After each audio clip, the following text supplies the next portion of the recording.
नमस्कार, हरियाणा न्यूज देख रहे हैं आप और मैं हूं आपके साथ हितेंद्र। हमारे खास कार्यक्रम मुद्दा में आप सभी का स्वागत है। मुद्दा में आज बात करेंगे प्रधानमंत्री नरेंद्र मोदी के हरियाणा दौरे को लेकर के। देश के प्रधानमंत्री नरेंद्र मोदी हरियाणा दौरे पर रहे।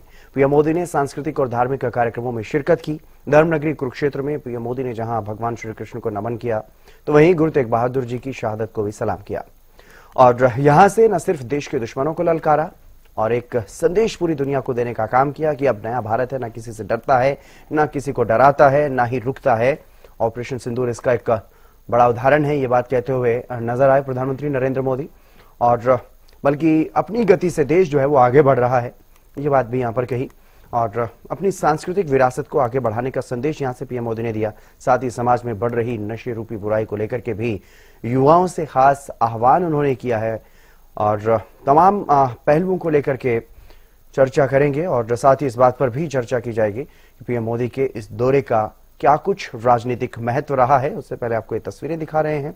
पंचजन्य का लोकार्पण यहाँ पर किया, अनुभव केंद्र का उद्घाटन किया जिसमें जाकर के महाभारत कालीन जो समय उस दौरान रहा है उस समय को लेकर के जो वहां पर एक जीवंत अनुभव जो है वो महसूस किया जाता है। एग्जीबिशन जो प्रदर्शनी लगाई गई थी गुरु तेग बहादुर जी की याद में, उसका अवलोकन पीएम मोदी ने किया। शहीदी दिवस पर गुरु को नमन करते हुए नजर आए। सिक्का डाक टिकट भी जारी किया, यानी कि अपनी सांस्कृतिक विरासत को जहां आगे बढ़ाने का काम किया गया है उसको और सहेजने का काम किया गया। तो वहीं प्रधानमंत्री नरेंद्र मोदी ने यहां से पूरे विश्व को कई अहम संदेश भी दिए।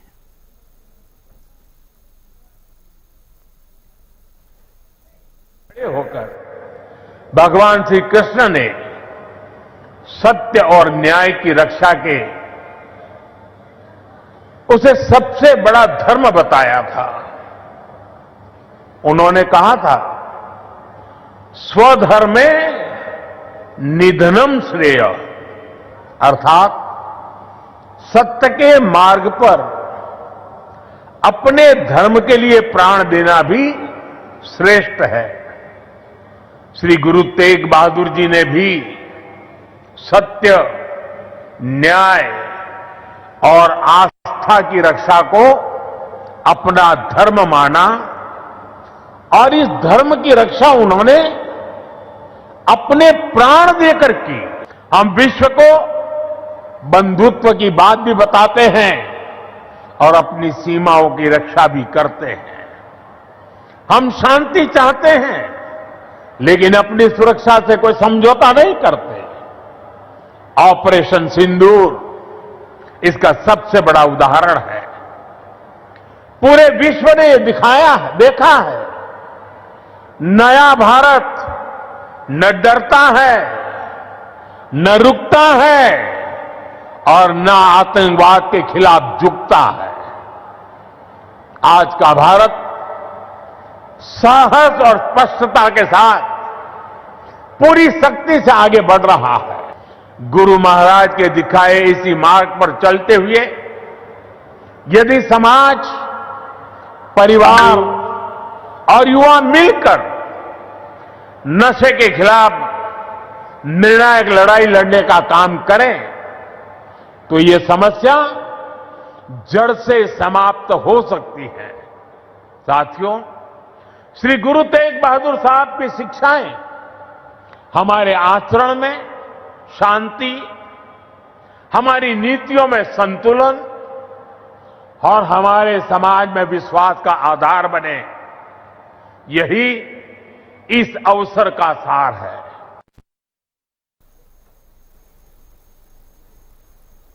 इसी मुद्दे पर चर्चा करेंगे। प्रधानमंत्री के दौरा को लेकर के कितना अहम ये दौरा रहा है उसी को समझने की कोशिश करेंगे। हमारे साथ कुछ खास मेहमान भी जुड़ गए हैं, आपसे परिचय करवा देते हैं। प्रियदर्शनी सिंह, प्रवक्ता बीजेपी, हमारे साथ जुड़ गई हैं। बजरंग दास गर्ग जी, प्रवक्ता कांग्रेस, हमारे साथ जुड़ गए हैं और विजेंद्र रेड्डी जी, प्रवक्ता इनेलो, हमारे साथ जुड़ गए हैं। आप तीनों मेहमानों का स्वागत है। सबसे पहले शुरुआत में प्रियदर्शनी जी आपसे ही कर रहा हूँ। प्रधानमंत्री हरियाणा दौरे पर रहे, कुरुक्षेत्र में धार्मिक और सांस्कृतिक कार्यक्रमों में शामिल हुए, कितना अहम इस दौरे को माना जाए?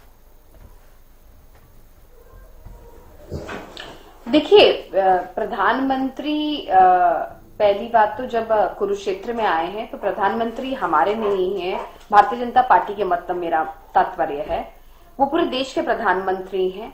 पूरे हरियाणा, एक एक जो हरियाणा के वासी हैं, एक एक जन के प्रधानमंत्री हैं। और मुझे लगता है कि ये बहुत ही गौरवशाली पल है हम लोगों के लिए जब हमारे यशस्वी प्रधानमंत्री, जो कि एक बहुत बड़े ग्लोबल आइकन हैं, वो आज मानसरोवर पे उन्होंने आरती की, शहीदों को श्रद्धांजलि दी और एक सिक्का जारी किया, और जिस तरीके की उन्होंने वार्तालाप आज हरियाणा वासियों के लिए की, मुझे लगता है क्लियर संदेश जाता है कि प्रधानमंत्री ऐसा नहीं, देखिए चुनावों में आना, चुनावों में जलेबी खा के चले जाना और उसके बाद फिर कभी नहीं आना और फिर दूसरे देशों में वेकेशन करना, ये तो आम बातें हैं। लेकिन एक ऐसे प्रधानमंत्री, ऐसे सशक्त प्रधानमंत्री जिसके लिए विपक्ष के नेता भी, और ऐसी कितनी वीडियोस हैं, इतनी वीडियोस हैं जो विपक्ष के नेता या जो जर्नलिस्ट एक जमाने में उनके एंटी हुआ करते थे, उन्होंने फोन करके उन्होंने उन इंटरव्यूज में उनकी तारीफ की है, क्योंकि प्रधानमंत्री जो है वो हमेशा लोगों से जुड़ाव रखने में विश्वास रखते हैं। हमारे प्रधानमंत्री जमीन से जुड़े हुए नेता हैं। उन्होंने अपनी यात्रा जो थी साइकिल से, जब आज प्रधानमंत्री तक का उन्होंने सफर गुजारा है, तो आप सोचिए ये कितनी बड़ी यात्रा। प्रियदर्शनी जी, मैं पूछ रहा हूँ, मैं ये पूछ रहा हूँ कि भी प्रधानमंत्री उनके का ऊपर हरियाणा आरोप दौरा रहा है। मैंने नहीं कहा कि वो किसी एक पार्टी के हैं या एक दल के हैं, मैंने यही पूछा है कि पीएम हरियाणा दौरे पर आए, क्या देकर के गए, क्या अहम संदेश यहाँ से दिया है उन्होंने, क्या आप उसको कितना महत्वपूर्ण मान रही हैं जो प्रधानमंत्री यहाँ आए? संदेश यही है, देखिए संदेश, प्रधानमंत्री का आना सिर्फ एक ही संदेश दे रहा है कि हरियाणा के साथ हैं वो, हरियाणा को कभी भी जरूरत होगी तो हरियाणा की पूर्ण रूप से मदद की जाएगी, जो कि हमेशा की है प्रधानमंत्री जी ने। पहले भी अमित शाह जी आए थे तो 1200 बजरंग दास जी कहते वो सौगात देके गए थे हरियाणा। ठीक है मैडम, ठीक है बजरंग दास जी, किस तरह से देखा जाए, क्योंकि कोई भी राजनीतिक अगर कोई व्यक्ति जो कहीं भी कुछ भी काम, किसी भी कार्यक्रम में अगर शामिल होते हैं तो उसके कई मायने निकलते हैं अपने आप में राजनीतिक तौर पर, किस तरह से देख रहे हैं आज प्रधानमंत्री आए और कितना महत्वपूर्ण उनके दौरे को आप मानते हैं? जी, हरियाणा के अंदर देश के प्रधानमंत्री आए, अच्छी बात है जी। मैं भी अपनी तरफ से उनका स्वागत करता हूं। हरियाणा की धरती में आने पर खास तौर से कुरुक्षेत्र जो धर्म नगरी है वहां पर आए, सामाजिक व धार्मिक कार्यक्रम में उन्होंने भाग लिया। हमारे जिंदगी की पूरी आवाज थी, कोरोना मेहरबानी करके जी पूरी बैक मार दी है। सामाजिक व धार्मिक कार्यक्रम में भाग लिया, अच्छी बात है। मगर एक बात जरूर कहूंगा, बहन जी जिस तरह चुटकुले सुना रही थी, भाई आना, आके चले जाना, जलेबी खाना, विदेश चले जाना, दोबारा नहीं आना, ये कोई मुद्दे की बात नहीं। देश के प्रधानमंत्री जी हरियाणा की धरती पे आए और थोड़े जुमले और भाषणबाजी करके चले जाए।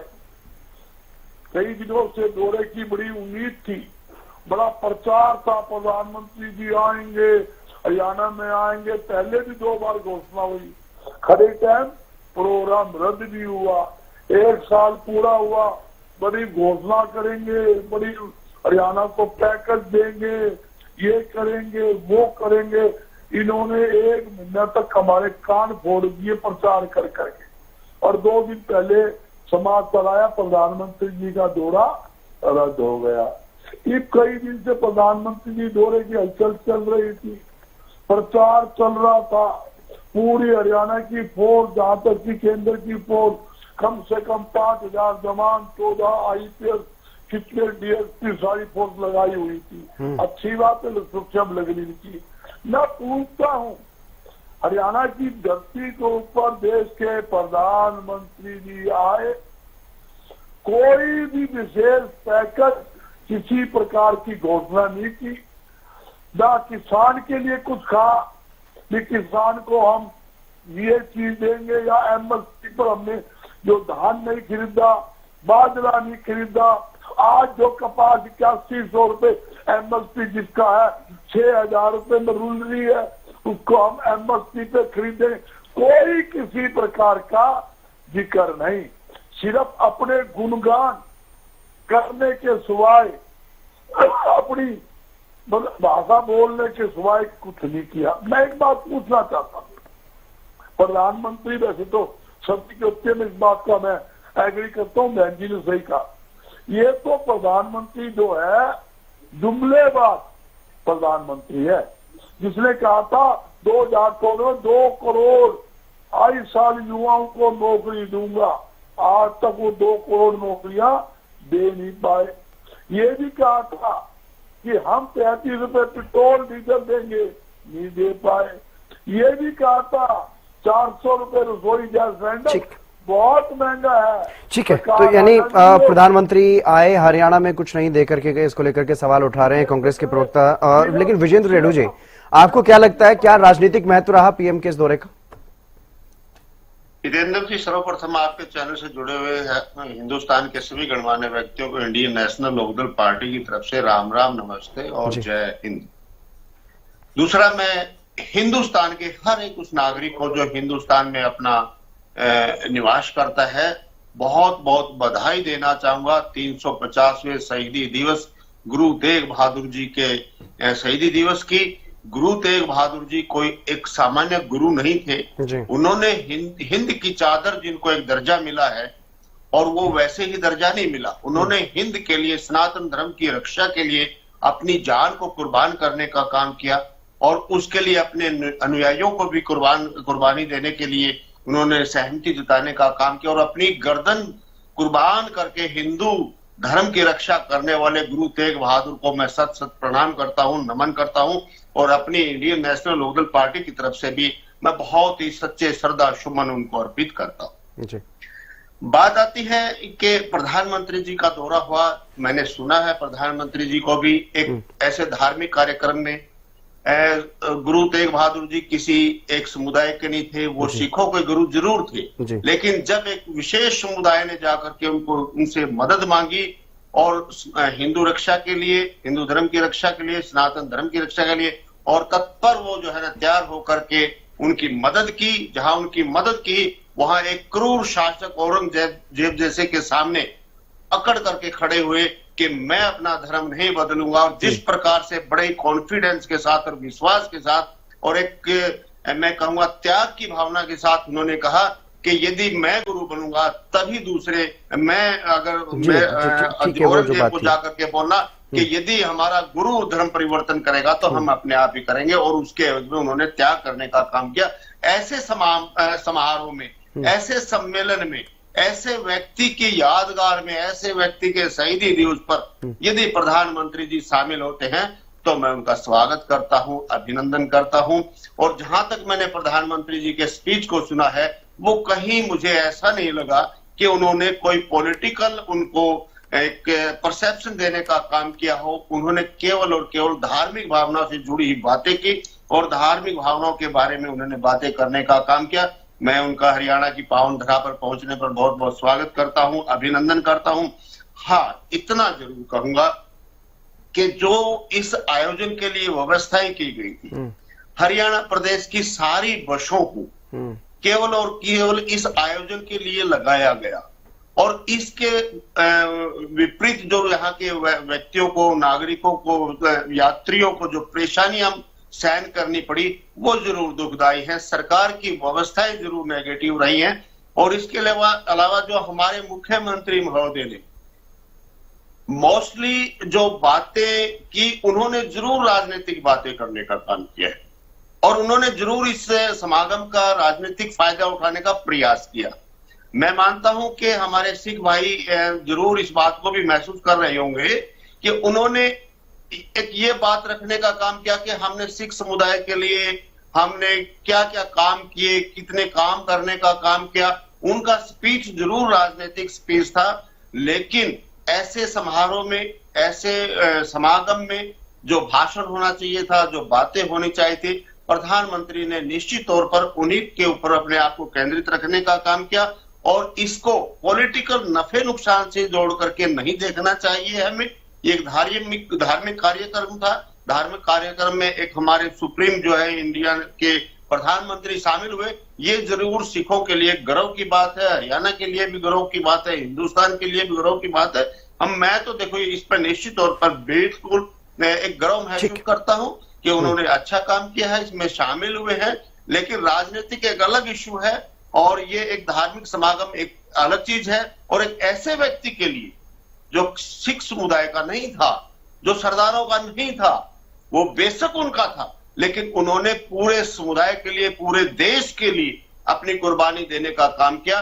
तो मैं तो बारंबार उनको श्रद्धा सुमन अर्पित करता हूं, और मैंने तो खुद अपने जींद में प्रतिमा लगा करके हमारी पार्टी ने उनको श्रद्धा सुमन अर्पित करने का काम किया जींद में, और सच्ची हमने श्रद्धांजलि उनको देने का भी काम किया।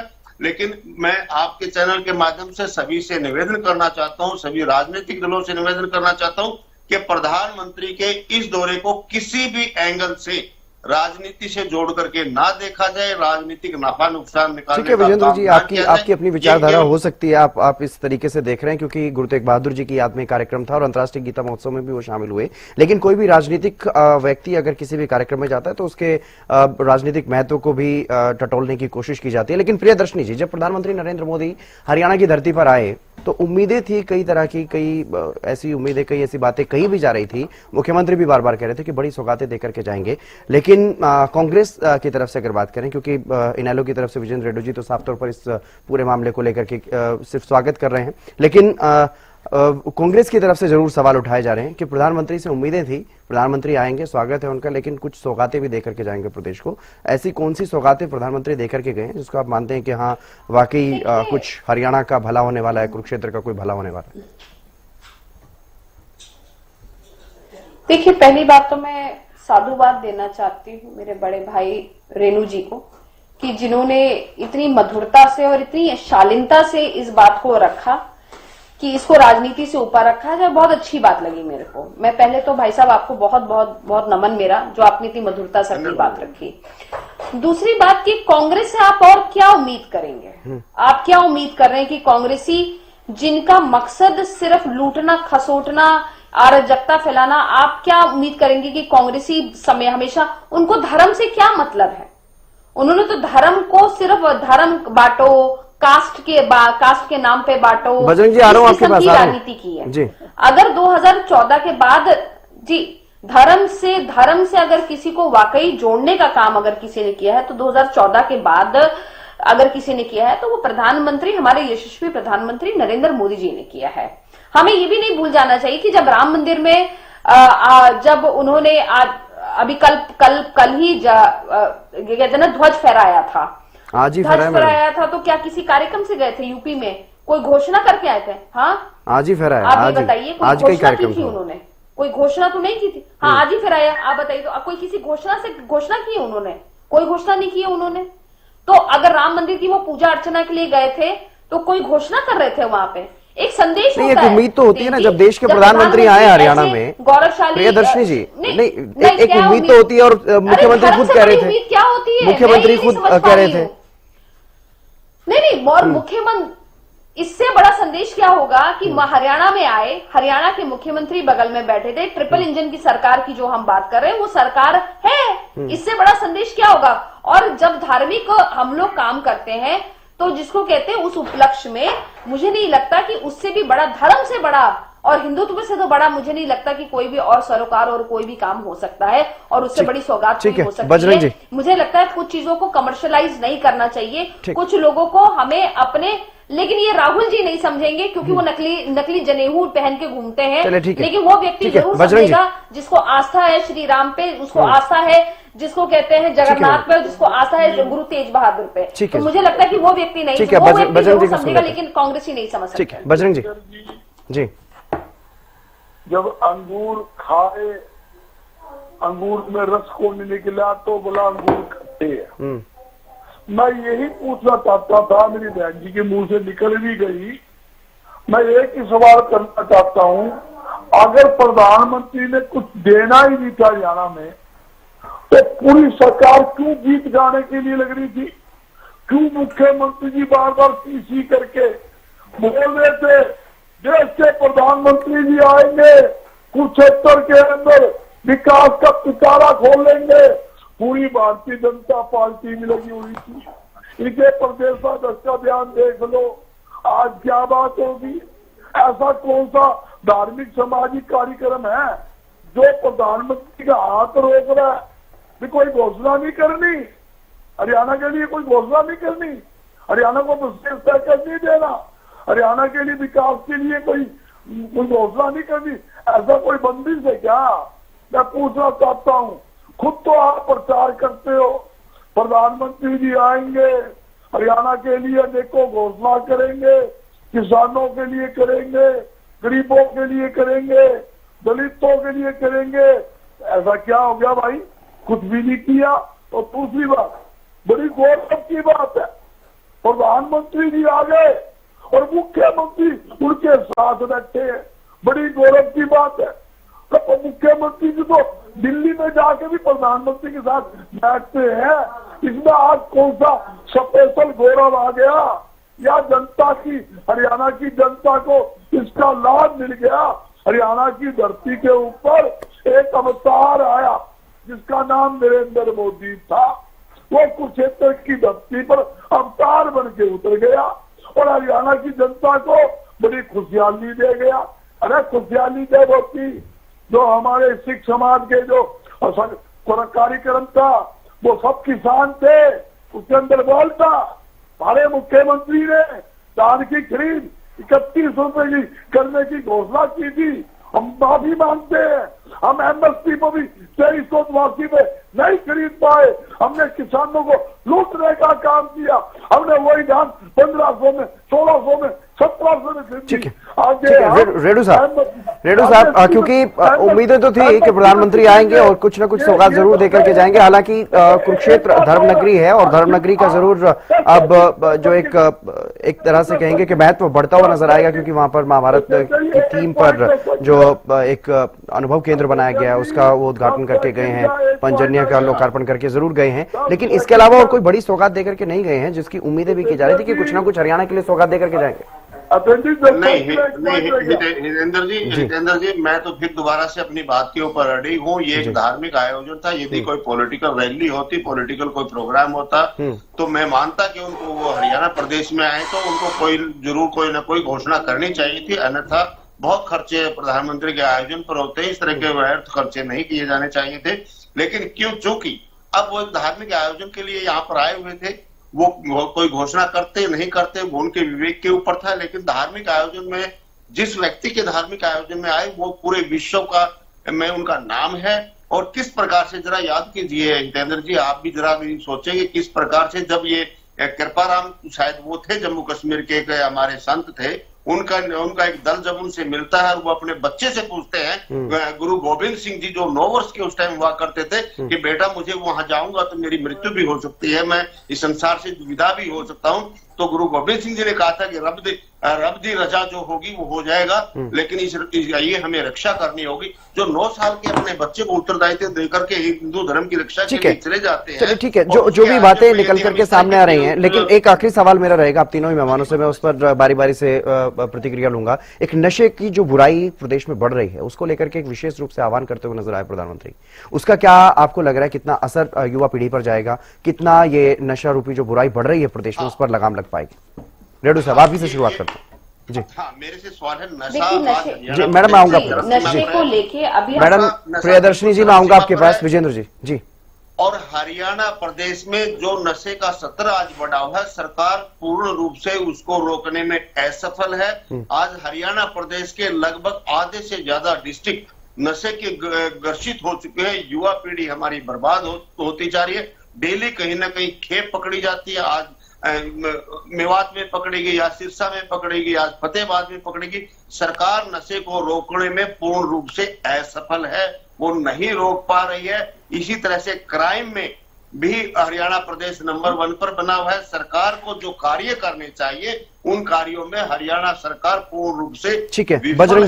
बजरंग जी, क्योंकि गुरु के नाम पर गुरु तेग बहादुर जी को याद किया जा रहा था, उन्हीं की सीख पर चलते हुए, ताकि नशे से युवा दूर हो सकें, अपनी संस्कृति से जुड़ सकें, उसका एक आह्वान पीएम मोदी की तरफ से किया गया। आपको क्या लगता है, क्या उसका असर होगा प्रदेश में जो नशा रूपी बुराई बढ़ रही है? देखिए, ये बड़ी अच्छी बात है जी। प्रधानमंत्री जी ने नशे पे रोक लगाने की जो बात कही है, मैं साफ साफ एक बात जरूर कहूंगा, आज खुलेआम हरियाणा में नशा बिक रहा है और नशे का व्यापार फल फूल रहा है। युवा पीढ़ी नशे के दल के अंदर धस रही है और यहाँ तक कि कॉलेजों में, स्कूलों के अंदर, स्कूलों के बाहर खुलेआम नशा बिक रहा है। पिछले दिनों असेंबली आपको बताता हूँ, सबसे के अंदर मुख्यमंत्री का जो खुला दरबार लगा था मनोहर लाल खट्टर जी का, उस सबसे के अंदर एक माता खड़ी हुई, उसने कहा मुख्यमंत्री जी नशे के कारण मेरा पति मर गया और नशे के कारण मेरा बेटा मर गया, आप नशे पर रोक लगाइए, नशे के जो व्यापार करने वाले उनके खिलाफ सख्त कार्रवाई कीजिए। मनोहर लाल जी ने कहा था तो बैठ जा, तो किसी बुखारी आई है। मैं यही बताना चाहता हूँ, हम नशे पर अंकुश लगाने के लिए, नशे पर रोक लगाने के लिए पूरी तरह से सरकार के साथ खड़े, सरकार को नशे पर रोक लगाने के लिए। ठीक है प्रियदर्शनी जी, आखिरी कमेंट मैडम। सख्त से सख्त कदम उठाने की जरूरत है और नशे का जो व्यापार करने वाले उनको जेलों में। ठीक है बजरंग जी। प्रियदर्शनी जी, नशे को लेकर के पीएम मोदी भी आह्वान करते हुए नजर आए, यानी समझा जा सकता है कि कितना बड़ा ये मुद्दा है कि प्रधानमंत्री भी खुद एक धार्मिक कार्यक्रम के मंच से इस तरह का आह्वान युवाओं से करते हुए नजर आ रहे हैं। देखिए, ये बहुत बड़ा मुद्दा डेफिनेटली है कि आज युवा वर्ग को हम सचेत करें और ये नशा या जो ड्रग्स का सेवन कर रहे हैं, सब्सटेंस का सेवन करते हैं, ये प्रॉब्लम सिर्फ हरियाणा की ही नहीं है, ऐसे विभिन्न राज्य हैं जो इसकी चपेट में हैं। और अब हमारे घर के भी बच्चे हैं, दूसरों घरों के भी बच्चे हैं, तो मैं तो नहीं चाहूंगी कि किसी भी घर के बच्चा जिसको कहते हैं इस किस्म की चपेट में आए। और मैं तो साधुवाद देना चाहती हूँ कि इतने बड़े मंच से यशस्वी प्रधानमंत्री हमारे नरेंद्र मोदी जी ने इस बारे में आह्वान किया। आई होप सो कि आवाज पंजाब तक भी जाए, क्योंकि पंजाब के हर एक दूसरे घर में व्यक्ति इस बात से पीड़ित है। हर एक घर में एक व्यक्ति ऐसा है जिसको या तो रिहाब भेजा जाता है या नशे की चपेट में वो मार दिया जाता है। तो मुझे लगता है कि एक बहुत अच्छा संदेश देने की कोशिश की है आज के ऐसे पावन अवसर पर प्रधानमंत्री जी ने। चलिए ठीक है, बहुत बहुत शुक्रिया प्रियदर्शनी जी, बजरंग दास जी, विजेंद्र रेड्डी जी हमारे साथ इस खास चर्चा में जुड़ने के लिए। तो प्रधानमंत्री नरेंद्र मोदी हरियाणा दौरे पर आए और हरियाणा में सांस्कृतिक और धार्मिक कार्यक्रमों में उन्होंने शिरकत की और साथ ही साथ एक समाज में युवाओं से विशेष रूप से नशे के खात्मे का जो आह्वान करते हुए नजर आए, उसका देखना होगा कि कितना असर होता है। और पीएम मोदी का हरियाणा दौरा राजनीतिक रूप से इसके क्या कुछ महत्व है, उस पर हमने चर्चा की। फिलहाल इस खास कार्यक्रम में बस इतना ही। आप देखते रहिए हरियाणा न्यूज।